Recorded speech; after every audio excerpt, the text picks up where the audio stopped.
Nah, ini yang harus kita waspadai dan juga kepada Sobat Sindo, jangan sesekali terjerat. Gitu. Ya, janganlah terjerat. Judul kalaupun ini, ada orang di sekitar Anda yang terjerat, yang terlihat, terjerat judi online, ajaklah insaf.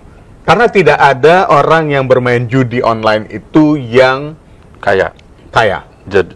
Yang kaya itu tetap bandar. Yang kaya tetap bandar, yang menang tetap bandar. Ya? Yang menang itu tetap bandar. Enggak. Berbeda. Itulah ya, kenapa? Ya, kenapa orang mengatakan, ya kan banyak juga orang judi. Seperti Malaysia melegalkan judi, bukan dilegalkan. Kita datang ke Malaysia, ke Genting Island itu. Genting Island. Belum pernah ke sana sih. Di situ yang boleh masuk itu hanya yang menggunakan paspor orang yang dari luar Malaysia. Warga negara Malaysia sendiri ditolak. Oh gitu ya. Mereka tolak. Dan memang itu untuk wisata ya. Iya. Jadi tujuannya si pemerintah Malaysia bukan menyediakan fasilitas buat warganya, tapi untuk wisata. Kadang-kadang kan ada orang tertarik bermain roulette gitu, kemudian main apalagi kartu gitu, tertarik.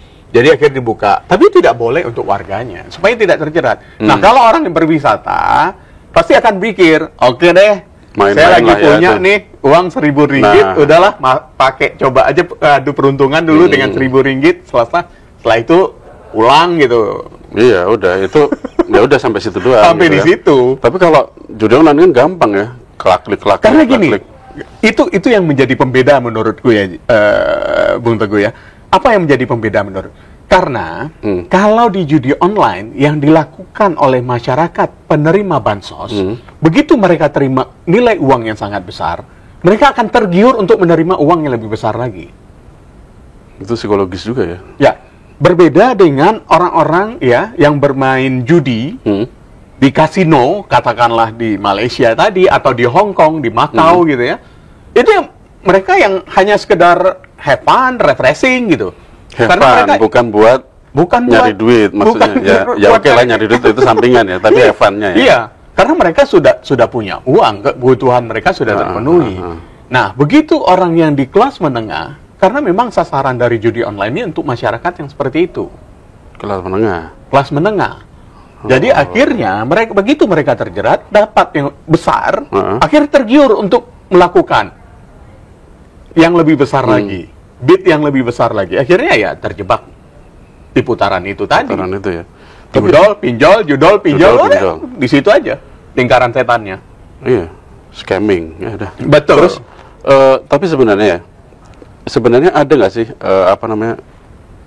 benang merah yang memang membuktikan bahwa perusahaan judi online dan perusahaan pinjol ini sebenarnya kepemilikannya sama gitu? Ada nggak ya? Belum ada yang meneliti itu ya. Belum terbongkar sampai situ. Belum terbongkar sampai di situ. Tapi kalau kita lihat ya dari beberapa aplikasi judi online ya akhirnya mengarah ke arah sana. Karena pemain judi online ini servernya, pemilik aplikasi itu kan dikelola bukan di Indonesia. Iya, itu masalahnya ya. Itu kan di luar negeri. Ya kan? Iya. Dikelola di luar negeri. Nah, dan pinjaman-pinjaman online yang ilegal, itu mereka kan tidak terdaftar di OJK. Enggak. Akhirnya dikelola di luar negeri juga.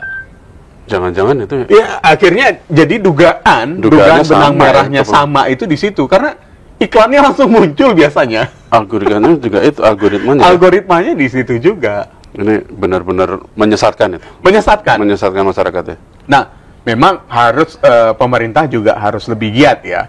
Karena supaya yang menerima insentif ini ya jangan mereka akhirnya berbuat kriminal karena tidak mendapatkan insentif, akhirnya angka kriminalitas tinggi.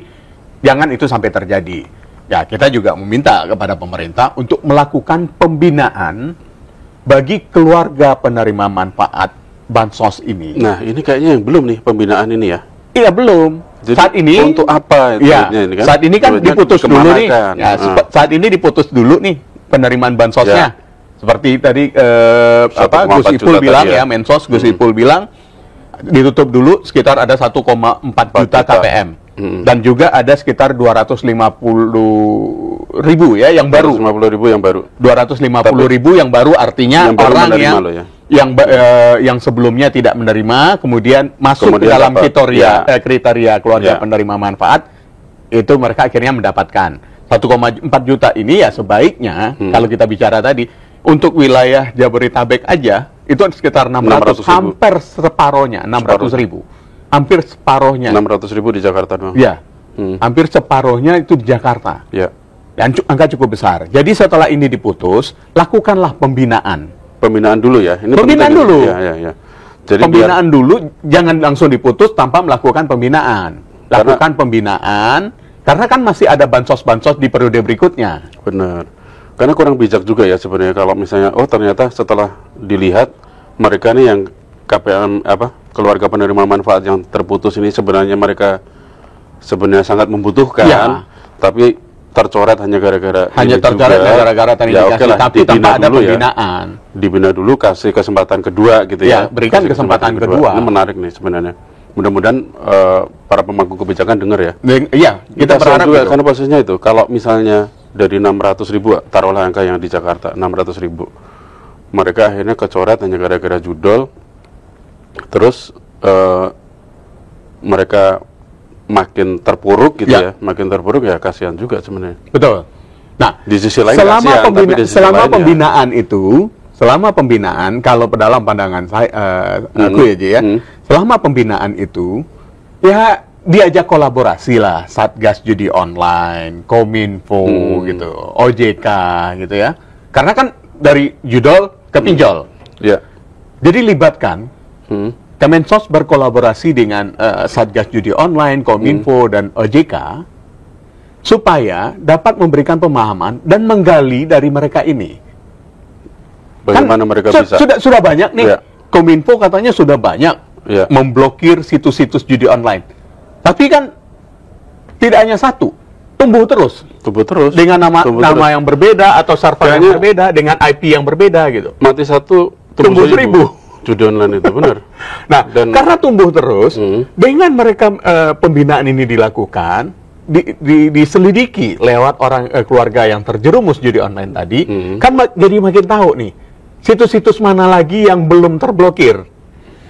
Khususnya di Kominfo dan Satgas Judi Online. Benar.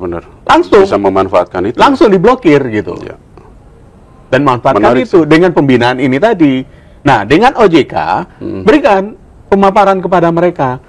Pinjaman online mana yang menjerat? Ilegal itu kan tidak terdaftar di OJK. OJK kan juga bisa ngecek aja Kominfo lagi. Blokir aplikasinya.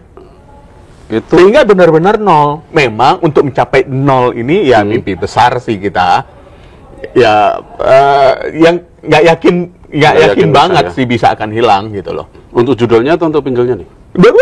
Dua-duanya. Tapi dengan pembinaan itu mencari informasinya untuk bisa mendapatkan yang lebih banyak lagi. Sehingga kan kalau seandainya dari pemerintah, Kemenkondigi atau Satgas Judi Online atau dari konvers barengan, kami telah menemukan data baru situs judi online dan sudah kami blokir. Ngomong-ngomong Satgas Judi Online lama nggak terdengar ya beritanya?